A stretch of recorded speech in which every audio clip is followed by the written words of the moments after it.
হোমিওপ্যাথির চমৎকার একটি কার্যকরী ঔষধ হচ্ছে নাক্সভম।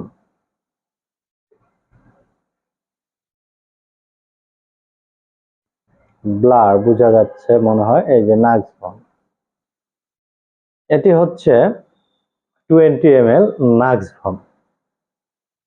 জাস্ট কারো অ্যাসিডিটির জন্য অথবা টেনশন, অতিরিক্ত স্ট্রেস যাদের আছে, দুশ্চিন্তা, মেজাজ খিটখিটে, বিরক্তি, অসহ্য, অসহনীয় এবং গ্যাস্ট্রিকের প্রবণতা বেশি, তাদের জন্য এই ঔষধটি অত্যন্ত কার্যকরী। শুধু গ্যাস্ট্রিকের না, গ্যাস্ট্রিকের কারণে, ইনডাইজেশনের কারণে যাদের মানসিক ক্লান্তি এবং মিলনে অনীহা, সময় কম পান, তাদের জন্য কিন্তু এই নাক্সভম অত্যন্ত কার্যকরী ওষুধ।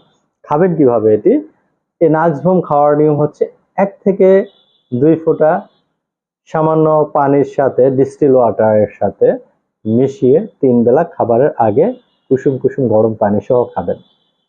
প্রয়োজনে ডিস্টিল ওয়াটার বাজার থেকে কিনে নেবেন। ডিস্টিল ওয়াটারের সাথে খেলে ভালো কাজ করে। নর্মাল পানির সাথে খেলে বিশুদ্ধ হলে ভালো, সব পানি বিশুদ্ধ হয় না সাধারণত, লক্ষ্য করা যায়।